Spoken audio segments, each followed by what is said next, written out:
সুপ্রিয় শিক্ষার্থী মণ্ডলী, তোমরা যেখানে আছো সবাই সুস্থ আছো, নিরাপদে আছো, এই আশা ব্যক্ত করে, এই প্রত্যাশা করে আজকে Ahmad one academy school and কলেজের পক্ষ থেকে, অনলাইন ক্লাসের পক্ষ থেকে আমার পাঠদান শুরু করছি।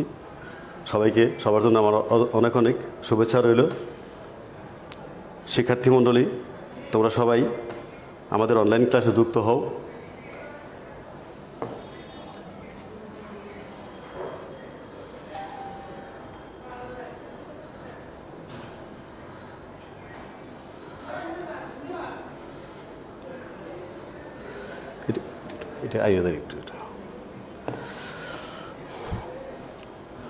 সুপ্রিয় শিক্ষার্থীবৃন্দ, আমি গত ক্লাসে তোমাদেরকে দশম শ্রেণীর ত্রিকোণমিতি একটা ক্লাস নিয়েছিলাম। সেখানে কিছু কথা আমার রয়ে গেছে, সেই কথাটা শেষ করে আজকে আমি মূল প্রসঙ্গে চলে যাব। দেখি আমার সাথে কারা কারা যুক্ত আছে। আমার সাথে এই মুহূর্তে যুক্ত আছে পারভিন আক্তার, রোমান, মাইনুল। তোমাদের সবাইকে স্বাগতম জানাই, শুভেচ্ছা জানাই। থাকো আমাদের অনলাইন ক্লাসে, তোমরা থাকো, যুক্ত থাকো, সবাইকে স্বাগতম জানাই। তো আমি যে কথাটা বলছিলাম, ত্রিকোণমিতি সম্বন্ধে আমি একটু সংক্ষিপ্ত আলোচনা করে আমি মূল প্রসঙ্গে চলে যাব। আমাদের শিক্ষার্থীরা দেখা যায় যে পরীক্ষার হলে সাইন, টেন, কস এসবের মান মনে রাখতে পারে না। পরীক্ষার হলে পাশের জনকে জিজ্ঞেস করে যে বন্ধু সাইন 30 মান কত, টেন 30 মান কত। তো তোমাদের এই মানটা যাতে সহজে মনে থাকে, একটা সহজ কৌশল আমি শিখিয়ে দেব। তোমরা জানো যে আমাদের হাতের 5টা আঙ্গুল আছে, এইভাবে 5টা আঙ্গুল আছে আমাদের। একেবারে সবচেয়ে কনিষ্ঠ আঙ্গুলকে তোমরা 0 ডিগ্রি মনে করো, দ্বিতীয় আঙ্গুলটাকে 30 ডিগ্রি মনে করো, 3 নম্বর আঙ্গুলটাকে 45 ডিগ্রি, 4 নম্বরকে 60, 5 নম্বরকে 90 ডিগ্রি মনে করো। এবার আমি তোমাদের শিখিয়ে দিব কীভাবে সাইন 0 ডিগ্রি মান বের করবা। লক্ষ্য রাখতে হবে, আমরা যখন 0 ডিগ্রিটা কাজ করব, আমরা লক্ষ্য করব যে এই কনিষ্ঠ আঙ্গুলের আগে আমাদের কোনো আঙ্গুল নেই, কনিষ্ঠ আঙ্গুলের আগে কোনো আঙ্গুল নেই। এখানে সূত্রটা হলো √x/2। এখন শিক্ষার্থী বন্ধুরা, তোমরা বলবে এই কনিষ্ঠ আঙ্গুলের মান আমাদের 0 ডিগ্রি, আমরা সাইন 0 ডিগ্রি মান বের করব। তোমরা বলবে কনিষ্ঠ আঙ্গুলের আগে কোনো আঙ্গুল আমাদের আছে কি? নাই। তাহলে এখানে আমাদের হলো কত? 0, আর নিচে হলো 2। 0/সামথিং, 0কে √ করলে 0 হয়, তার নিচে হলো 2। তো 0কে 2 দিয়ে ভাগ করলে 0 হবে শিক্ষার্থী বন্ধুরা। তাহলে সাইন 0-এর মান আমরা কিন্তু 0 পেয়ে গেছি। দেখো কত ইজিলি তোমরা এটা বের করতে পারবে পরীক্ষার সময়। সাইন 0 ডিগ্রি, আমাদের কনিষ্ঠ আঙ্গুলের আগে কোনো আঙ্গুল নাই সেহেতু এটা 0 ধরবা, √0/2। ঠিক আছে, পরবর্তী আলোচনায় চলে যাই। পরবর্তী স্টেপ, আমরা মনে করো পরীক্ষার সময় আমরা 30 ডিগ্রি মান বের করব। তো 30 ডিগ্রি মান বের করার জন্য আমরা যে আঙ্গুল নির্বাচন করেছি 2 নম্বর আঙ্গুল বন্ধুরা। তাহলে 30 ডিগ্রি মান বের করার সময় আমরা 30 ডিগ্রি আমরা ধরেছি 2 নম্বর আঙ্গুলটাকে। তাহলে তার আগে আঙ্গুল কয়টা? আমাদের একটা আঙ্গুল আছে, কনিষ্ঠ আঙ্গুল, লিখলাম 1। তাকে ভাগ করব 2 দিয়ে। 1কে √ করলে 1 হয়, আর নিচে 2, হাফ। তাহলে বন্ধুরা সাইন 30 মান বের হলে কত? হাফ। এটা কিন্তু মুখস্থ করার কোনো দরকার নেই, জাস্ট একটু খেয়াল করে শুনলেই হবে। এবার বন্ধুরা আমরা চলে যাব 45 ডিগ্রি। তো আমরা 1, 2, 3 নম্বর আঙ্গুলকে আমরা 45 ডিগ্রি নির্বাচন করেছি। তাহলে দেখতে হবে যে এই 45 ডিগ্রি যে আঙ্গুলের মধ্যে আছে তার আগে কয়টা আঙ্গুল আছে? আমাদের 2টা, লিখলাম 2, নিচে 2। তো এখন একটা 2কে ভেঙে আমরা 2টা √2 লিখতে পারি। ভাগ করলে উপরে হবে 1, নিচে হবে √2। দেখো বন্ধুরা, আমাদের সাইন 45 ডিগ্রির মান বের হয়ে গেছে 1/√2। এবার আসবে আমাদের 60 ডিগ্রির আলোচনা। দেখো বন্ধুরা, আমরা আমাদের আঙ্গুলের 1, 2, 3, 4 নম্বর আঙ্গুলকে আমরা 60 ডিগ্রি নির্ধারণ করেছি। তাহলে যখন সাইন 60 মান আমি বের করব, আমাকে দেখতে হবে যে এই 4 নম্বর আঙ্গুলের আগে কয়টা আঙ্গুল আছে? আমার 3টা, লিখলাম 3, নিচে হলো 2। তাহলে পরিষ্কার সাইন 60 মান বের হয়ে গেল √3/2, √3/2। সর্বশেষ আমরা এবার বোঝাবো, আলোচনা করব 90 ডিগ্রি। তা আমরা আমাদের হাতের একেবারে যে বৃদ্ধাঙ্গুলি এটা আমরা 90 ডিগ্রি নির্ধারণ করেছি। তাহলে বন্ধুরা আমরা আবার দেখব এই বৃদ্ধাঙ্গুলের আগে কয়টা আঙ্গুল ছিল আমার, 1 2 3 4, লিখবো আমরা √4, নিচে লিখবো 2, 4কে রুট করলে হয় 2, নিচে 2, 2কে 2 দিয়ে ভাগ করলে 1, তাহলে আমাদের sin 90 মান বের হলো কত, 1। দেখো বন্ধুরা মাত্র 5 মিনিটের মধ্যে তোমরা এই কৌশলটা জানতে পারছো।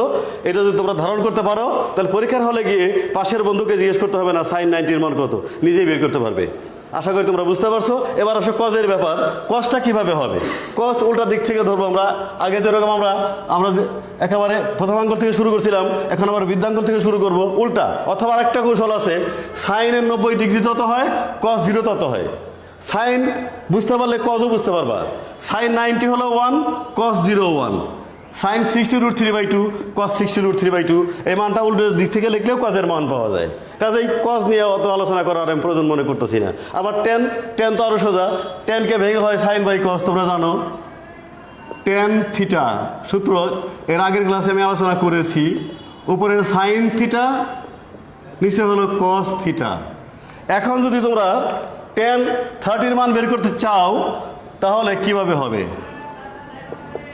টেন 30 উপরে হবে সাইন 30, নিচে হবে কস 30। এটা একটা এক্সাম্পল দিলাম আমি।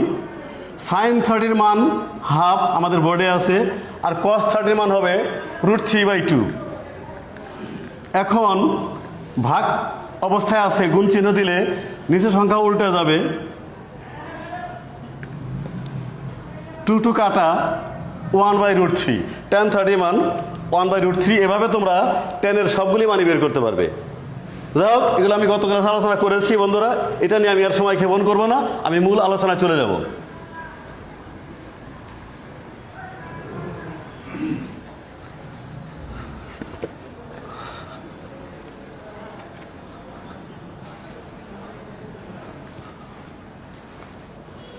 তো যারা আমাদের সাথে যুক্ত আছো শিক্ষার্থী বন্ধুরা, তোমরা বোর্ডে লেখাটা লক্ষ্য করো।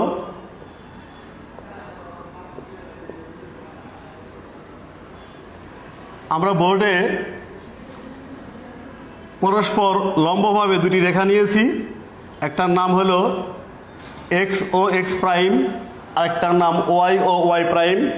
দুটি রেখা পরস্পর ছেদ করেছে ও বিন্দুতে। তার ফলে আমাদের ক্ষেত্রটা 4 অংশে বিভক্ত হয়ে গেছে। এটাকে বলা হয় প্রথম চতুর্ভাগ, এটাকে বলা হয় দ্বিতীয় চতুর্ভাগ, এটাকে বলা হয় তৃতীয় চতুর্ভাগ, এটাকে বলা হয় চতুর্থ চতুর্ভাগ। আচ্ছা, এখন এই প্রথম চতুর্ভাগে একটা বিন্দু নেব আমি, পি বিন্দু নিয়ে পি বিন্দু থেকে আমি ও এক্স রেখার উপরে পিএম লম্ব আঁকবো, আর ও ওয়াই রেখার উপরে পিএন লম্ব আঁকবো, পিএন। এখন যদি প্রশ্ন করা হয় পি বিন্দু থেকে, যদি প্রশ্ন করা হয় পি বিন্দু থেকে ওয়াই অক্ষের দূরত্ব কত, আমরা বলবো এনপি অথবা ও এম, এনপি অথবা ও এম। এটাকে আমরা এক্স দিয়ে প্রকাশ করব, এক্স। যদি প্রশ্ন করা হয় পি বিন্দু থেকে এক্স অক্ষের দূরত্ব কত, পিএম অথবা এনও, এটাকে আমরা ওয়াই দিয়ে প্রকাশ করব। আমি তাহলে লিখবো এখানে এক্স ওয়াই। এখন বন্ধুরা তোমরা বলার চেষ্টা করবে, তোমাদের জন্য প্রশ্ন আমার, এই যে পি এক্স ওয়াই এটাকে কি বলা হয়, এক্স ওয়াইকে কি বলা হয়? কেউ কি বলতে পারবে? তোমাদেরকে সুযোগ দিলাম, বলার চেষ্টা করো এই এক্স ওয়াইকে কি বলা হয়, দেখি কেউ বলতে পারো কিনা। আমাদের সাথে যুক্ত আছে পারভিন, জুবাইরা হক, রফিক স্যার আছে, রফিক স্যারকে স্বাগতম জানাই। জসিমউদ্দিন আছে, ধন্যবাদ। মুজাহিদ স্যারকে ধন্যবাদ, মুজাহিদ স্যার আছে। তো বন্ধুরা তোমাদের থেকে উত্তর আশা করেছিলাম যে এই যে পির পাশে এক্স ওয়াই লিখেছি, এটাকে কি নামে ডাকা হয় বলতে পারলে আমি চাইছিলাম তোমরা বলো কথাটা।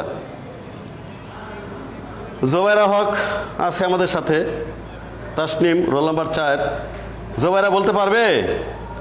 বলার সুযোগ দিয়েছি তোমাকে, কিন্তু এটাকে কি নামে ডাকা হয় আমি তোমাদের থেকে উত্তরটা আশা করছিলাম, কিন্তু উত্তরটা তো পাইতেছি না। আমাদের সাথে দিবা শাখার shift incharge Shoaib Ali sir আছে, শোয়েব স্যারকে ধন্যবাদ জানাই, স্বাগতম জানাই। তাহলে বন্ধুরা আমার হাতে সময় অনেক কম, আমি সামনে এগিয়ে গেলাম। এই এক্স ওয়াইকে বলা হয় পি বিন্দুর স্থানাঙ্ক। তাহলে আজকে আমাদের আলোচনা স্থানাঙ্ক নিয়ে, স্থানাঙ্ক জ্যামিতি। বন্ধুরা থাকো, যুক্ত থাকো, আমরা পরবর্তী আলোচনায় চলে যাচ্ছি। আজকে আমাদের আলোচ্য বিষয় স্থানাঙ্ক জ্যামিতি।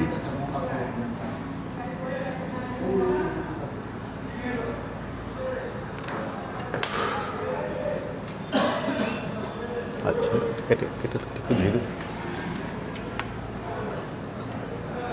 শিক্ষার্থী বন্ধুরা, তাহলে আমাদের আজকের আলোচ্য বিষয় তোমরা জেনে গেছো, স্থানাঙ্ক জ্যামিতি।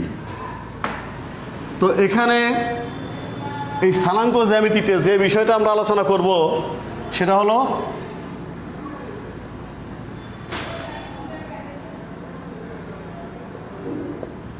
দুইটি বিন্দুর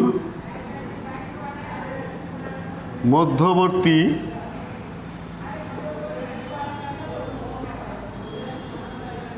দূরত্ব নির্ণয়।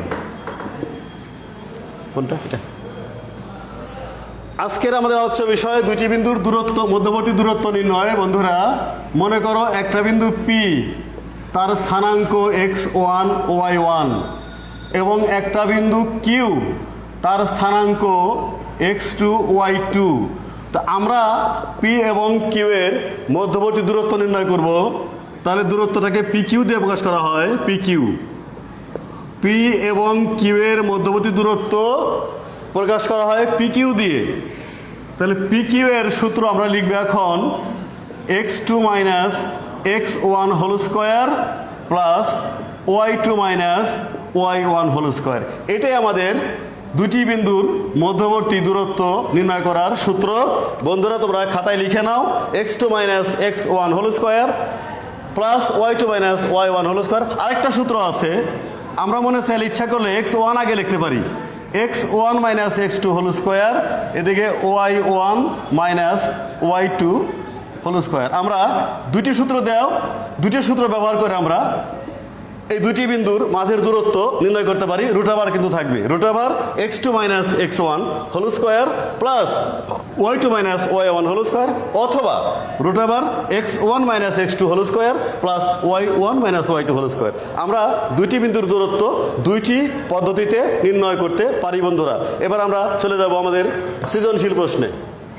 বোর্ডটা মুছে ফেলছি।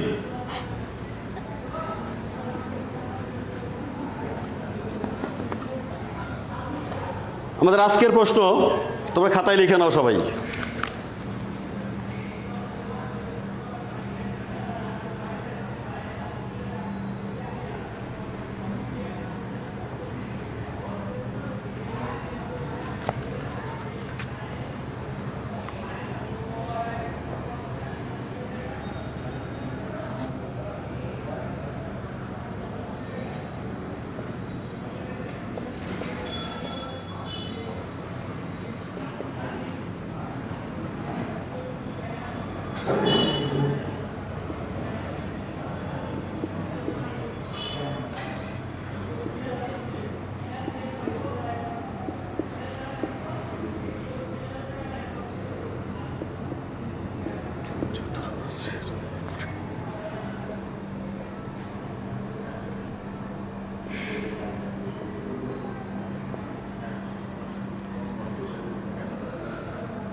শিক্ষার্থী বন্ধুরা, এখানে লিখেছি আমি একটি ত্রিভুজের, প্রথম থেকে শুরু করি।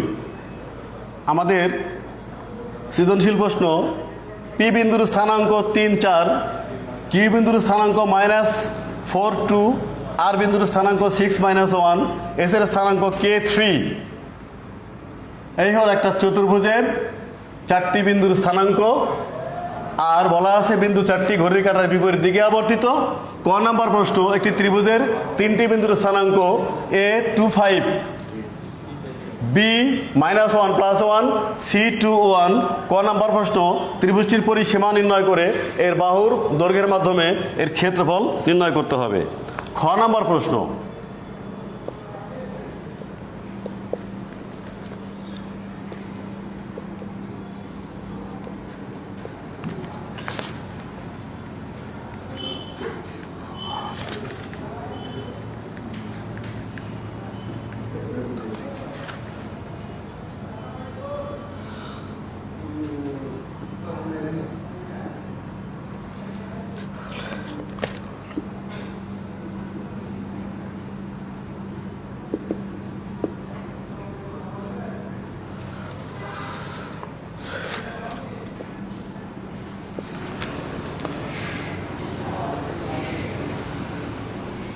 শিক্ষার্থী বন্ধুরা, তোমরা খ নম্বর প্রশ্ন দেখো, টি এক্স ওয়াই বিন্দুটি কিউ ও আর বিন্দু থেকে সমদূরবর্তী হলে প্রমাণ করো 20x - 6y = 17।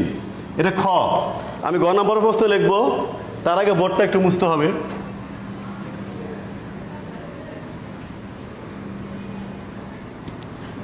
তোমরা খাতায় প্রশ্নটি তুলে নাও।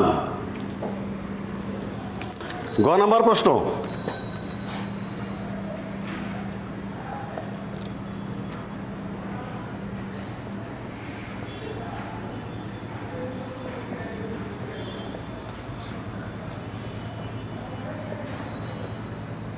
PQRS চতুর্ভুজের ক্ষেত্রফল। PQR ত্রিভুজের ক্ষেত্রফলের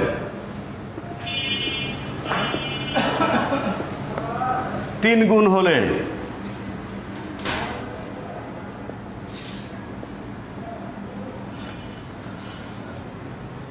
কে এর মান নির্ণয় করো।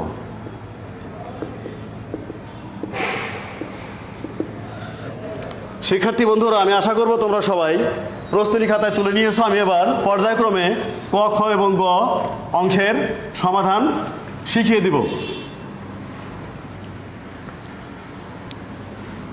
চলে যাচ্ছি আমি ক নাম্বার অংশে।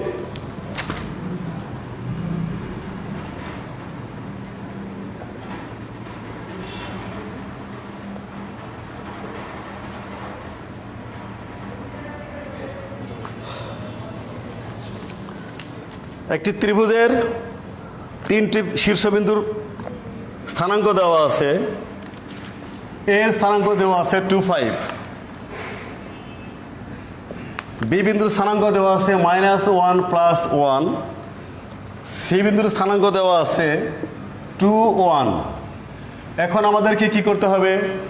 এই ত্রিভুজটির পরিসীমা বের করতে হবে। আরও কি করতে হবে? বাহুর দৈর্ঘ্য থেকে ক্ষেত্রফল নির্ণয় করতে হবে। এই সমস্যাটি সমাধান করার সময় নিয়ম আছে, গ্রাফে চিত্রটা আঁকতে হয়। তা আমি লিখবো এখানে XY সমতলে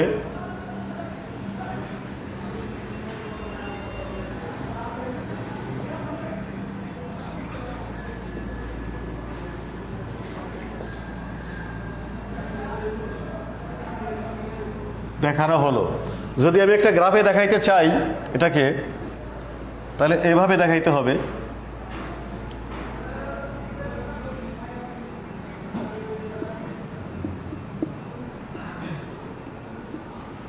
এ বিন্দুর স্থানাঙ্ক 2, 5। উপর দিকে যাবে 5 ঘর, ডান দিকে 2 ঘর, উপরে 5 ঘর। এইখানে এটা হলো এ বিন্দু। বি বিন্দুর স্থানাঙ্ক -1, +1। এদিকে -1, এদিকে +1। এটা হলো আমাদের বি বিন্দু। সি বিন্দুর স্থানাঙ্ক 2, 1। এটা হলো আমাদের সি বিন্দু। তাহলে আমরা এখন এই বিন্দু তিনটি যোগ করব। যোগ করলে দেখো বন্ধুরা আমরা একটা ত্রিভুজ পেয়েছি, ত্রিভুজ এবিসি। এখন আমাদের সামনে কাজ হলো কি, এই তিনটি বাহুর দৈর্ঘ্য বের করব। এবি বাহুর দৈর্ঘ্য, এবি বাহুকে আমরা সি দিয়ে প্রকাশ করতে পারি, সি।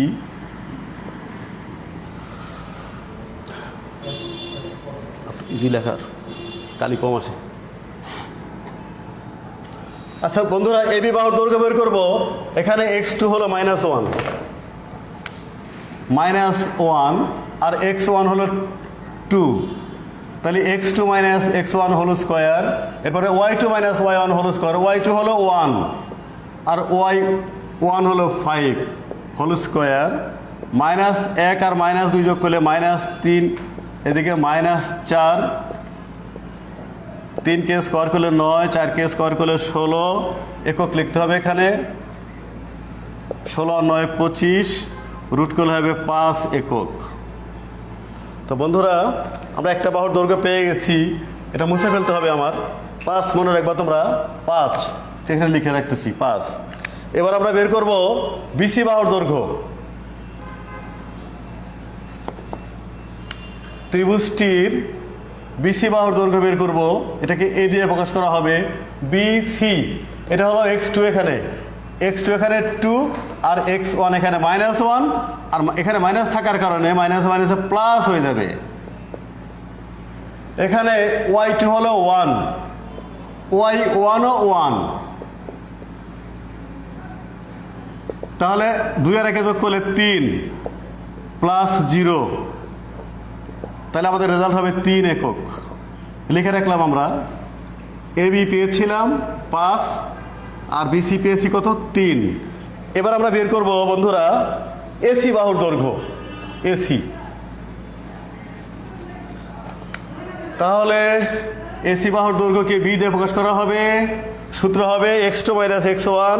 এসির বেলায় আমরা এটা এই সিকে ধরলাম আমরা x1 y1, এটাকে ধরলাম x2 y2, তাহলে আমাদের এখানে x2 হবে 2, x1 আমাদের 2, 2 - 2 হোল স্কোয়ার, প্লাস y1 হলো 5 আর y2 হলো 1 হোল স্কোয়ার। 2 থেকে 2 বিয়োগ করলে 0 হয়, এখানে 5 থেকে 1 বিয়োগ করলে 4। তাহলে বন্ধুরা আমরা এখানে পেলাম 4 একক। আমরা এসির মান পেয়ে গেলাম 4 একক। তাহলে বন্ধুরা আমাদের ত্রিভুজ এবিসি এর 3টি বাহুর দৈর্ঘ্য পেয়ে গেছি আমরা। তোমরা সবাই জানো ত্রিভুজের 3 বাহুর যোগফলকে বলা হয় পরিসীমা। সুতরাং ত্রিভুজ এবিসি এর পরিসীমা 2s সমান a plus B plus C.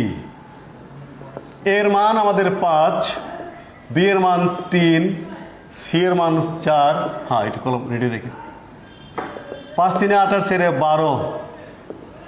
আমাদের ত্রিভুজের পরিসীমা বের হয়ে গেছে। এটা আমাদের প্রশ্ন দাবি ছিল, পরিসীমা বের করো। পরিসীমা বের করছি আমরা 12।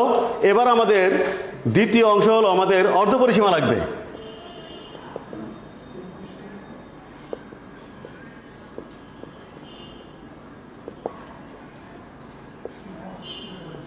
S ইকুয়াল টু 12/2 একক। এটা আমরা 6 দ্বারা প্রকাশ করলাম, এস এর মান 6। এবার আমি ত্রিভুজ এবিসি এর ক্ষেত্রফল বের করব।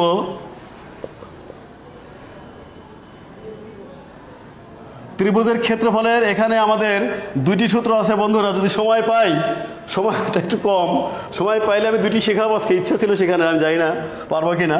প্রথম সূত্র S into S minus A, S minus B, S minus C বর্গ একক। তো এস এর মান আমাদের বের করা আছে 6, এস এর মান 6 মাইনাস এ হলো 5, 6 মাইনাস বি হলো 3, 6 মাইনাস সি হলো 4। রুট আবার হবে বর্গ একক 6 1 3 2 বর্গ একক গুণ করলে 3 18 36। রুটে বার করলে 6 বর্গ একক। বন্ধুরা ত্রিভুজ এবিসি এর ক্ষেত্রফল আমরা পেয়ে গেছি 6 বর্গ একক। এটা মুছে ফেলবো।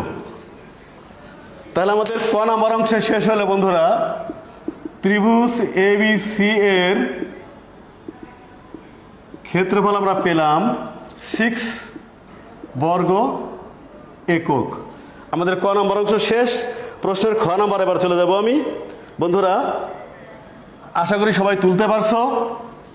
আমাদের হাতে সময়টা একটু কম, তোমাদেরকে সুযোগ দিতে পারতেছি না, এই জন্য আমি খুব দুঃখিত। আরও সময় দিতে বলে ভালো হইতো। এবার আমি খ নাম্বারে চলে যাব।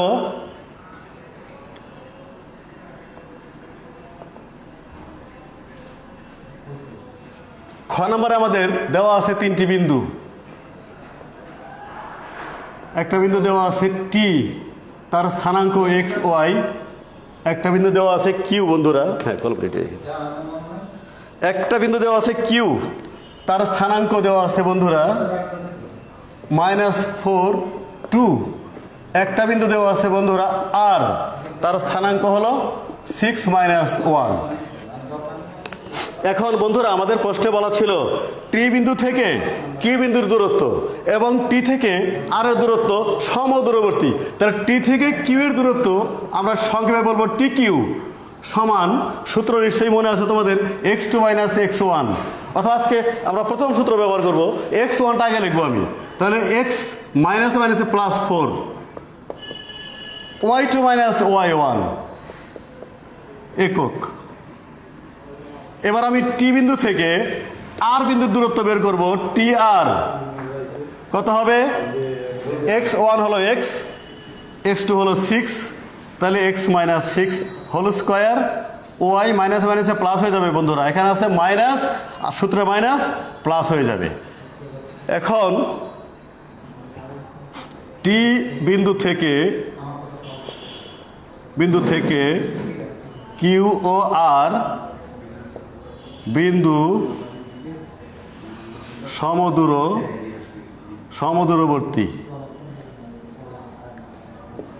সমদূরবর্তী যদি হয় সেক্ষেত্রে তাহলে আমাদের কি হবে?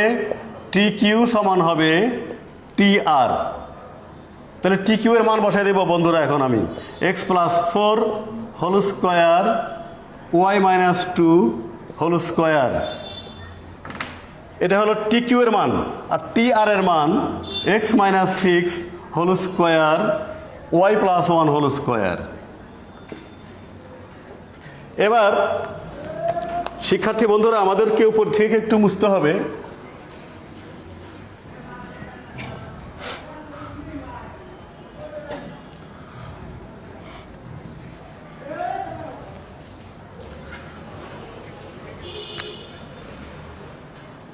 এবার যদি আমরা দুই পক্ষে স্কোয়ার করি বন্ধুরা, এই রুটটা উঠে যাবে। দেখো তো রুট উঠে গেলে থাকবে আমার x+4 whole square y - 2 whole square. ডান দিকে যাব x - 6 whole square plus y+1 whole square.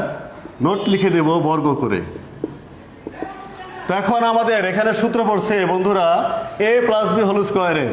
তো তোমরা কি ডিরেক্ট লিখলে বুঝবা? a square plus 2ab plus b square direct লিখে দিব। হাতে অনেক কম সময় আমার, এই জন্য ডিরেক্ট লিখে দেবো। 4 দুগুণে 8 হয়ে যাবে। 8x প্লাস 16, এখানে y স্কোয়ার -4y প্লাস 4। ডান দিকে যাব x square -12x 36 plus y square plus 2y plus 1। এবার একটু ক্যালকুলেশন করতে হবে।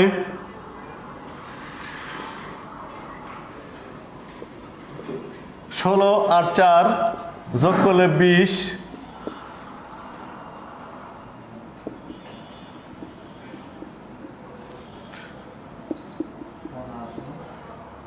36 আর একে যোগ করলে 37 বন্ধুরা।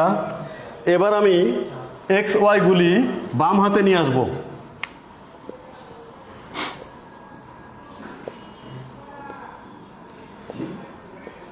ডান দিকের সংখ্যাগুলিকে পক্ষান্তর করে আমি বাম দিকে নিয়ে এসেছি, ডান দিকের -12x বামে এলে প্লাস হয়ে যাবে।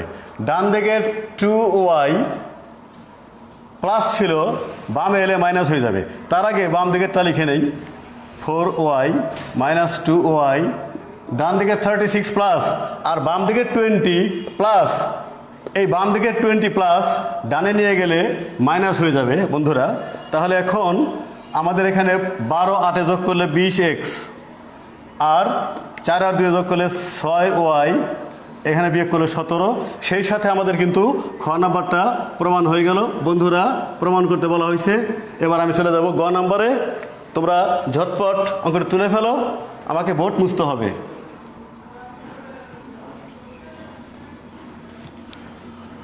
আমি বলেছিলাম তোমাদেরকে যে ত্রিভুজের ক্ষেত্রফল, এই যে বাহুর দৈর্ঘ্য এর মাধ্যমে, পরিসীমার মাধ্যমে ত্রিভুজের ক্ষেত্রফল নির্ণয় করা শিখাই দিলাম। আমাদের আরেকটা সূত্র আছে ত্রিভুজের ক্ষেত্রফল নির্ণয় করার এবং চতুর্ভুজের ক্ষেত্রফল নির্ণয় করার, সেই সূত্র আমি এখন শিখাই দিব বন্ধুরা। তার আগে আমি প্রশ্নটা তুলে নেই, কি কি দেওয়া ছিল আমাদের। সমাধান গ,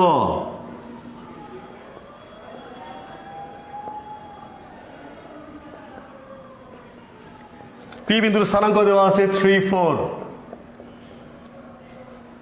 কিউ বিন্দু স্থানাঙ্ক দেওয়া আছে আমাদের -4 2, আর বিন্দুর স্থানাঙ্ক দেওয়া আছে 6 1, এবং এস বিন্দুর স্থানাঙ্ক দেওয়া আছে আমাদের k3 3।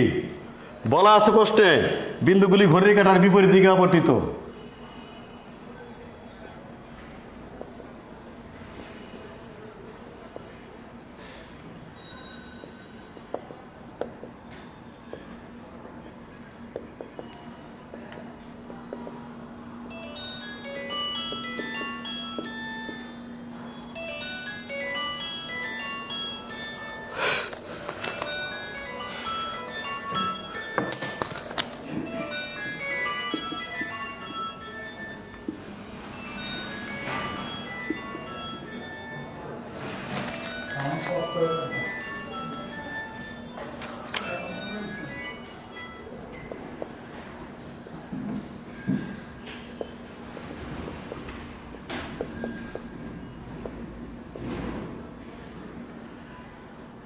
P Q R S চতুর্ভুজের ক্ষেত্রফল নির্ণয় করবো বন্ধুরা। এখানে একটু খেয়াল করবে তোমরা, এই যে পি বিন্দু, কি বিন্দু, আর বিন্দু, এস বিন্দু, এই চারটি বিন্দু আমরা বলেছি ঘড়ির কাঁটার বিপরীত দিকে। এই সম্বন্ধে একটু বেশি বলতে পারলে ভালো হইতো আমাদের। ঘড়ির কাঁটা চলে এইভাবে, আর আমরা বিন্দুগুলিকে কল্পনা করব এইভাবে ঘড়ির কাঁটার বিপরীত দিকে। যাই হোক, এইভাবে এই নিয়মে ক্ষেত্রফল বের করা খুব সহজ। কিভাবে বলে দিচ্ছি আমি। পি বিন্দুর স্থানাঙ্ক লিখবো আমরা 3 4, কি বিন্দুর স্থানাঙ্ক লিখবো -4 2, আর বিন্দুর স্থানাঙ্ক 6 1, এস এর স্থানাঙ্ক k3, একটা বাড়তি নিতে হবে 3 4। এবার আমরা গুণগুলি করব কিভাবে, আমি তোমাদেরকে তীর চিহ্ন দিয়ে দেখাই দিব। তোমরা কিন্তু পরীক্ষার খাতায় এরকম তীর চিহ্ন দিও না, এটা মডুলাস চিহ্ন। এখন গুণ করলে হবে 3 2 6, মাঝে হবে প্লাস 4 1 4, প্লাস 3 4 12, প্লাস হবে 4k, এরপরে মাইনাস হবে। দেখো বন্ধুরা, এখানে +4 -4 গুণ করলে মাইনাস হয়, আর সূত্রের মাইনাসে প্লাস হয়ে যাবে। প্লাস 16, এখানে হবে -12, এখানে হবে প্লাস k, এখানে মাইনাস হবে 9 বর্গ একক। তো বন্ধুরা, যদি আমরা এটা ক্যালকুলেশন করি, হিসাব করি, তাহলে আমাদের কত পাবো আমরা।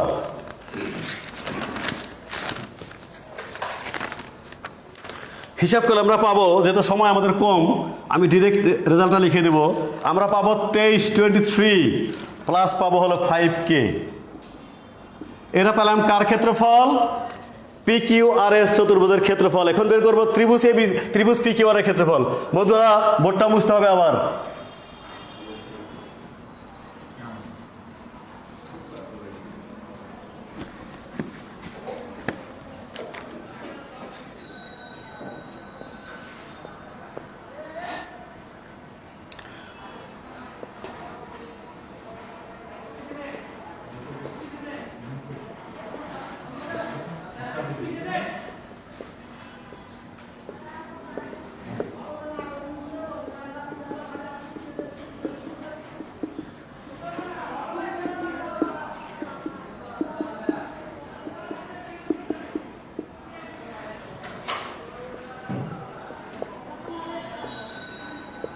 এবার আমরা বের করব ত্রিভুজ পি কিউ আর এর ক্ষেত্রফল। একই পদ্ধতি, হাফ মডুলাস পি এর স্থানাঙ্ক 3 4, কিউ এর স্থানাঙ্ক -4 2, আর এর স্থানাঙ্ক 6 1, আবার পি এর স্থানাঙ্ক 3 4, একক লিখব বর্গ একক।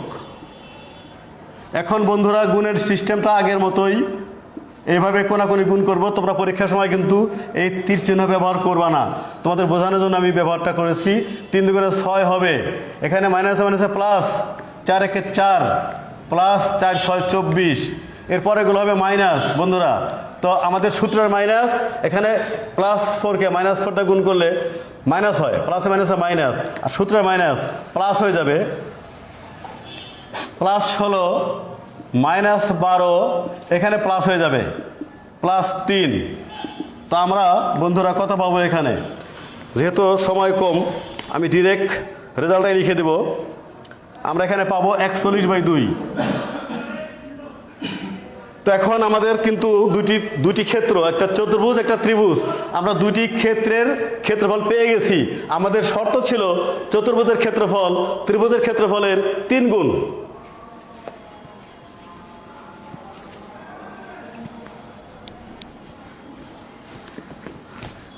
তাহলে প্রশ্ন মতে আগে লাগবে চতুর্ভুজের ক্ষেত্রফল, আমরা পেয়েছিলাম হাফ 23 + 5k। এরপর লিখব ত্রিভুজের ক্ষেত্রফল 41/2। যেহেতু চতুর্ভুজের ক্ষেত্রফল ত্রিভুজের ক্ষেত্রফলের 3 গুণ, কাজে ত্রিভুজের ক্ষেত্রফলকে 3 দিয়ে গুণ করলে দুই পক্ষ সমান হয়ে যাবে। বন্ধুরা একটু লক্ষ্য করো, বাম দিকেও নিচে 2 আছে, ডান দিকেও 2 আছে, উভয় পক্ষকে যদি আমি এখন 2 দিয়ে গুণ করি অথবা হাফ দিয়ে ভাগ করি, 2 ভ্যানিশ হয়ে যাবে, থাকবে 23 5k। ডান দিকে 41কে 3 দিয়ে গুণ করলে 3 একে 3, 3 6 12।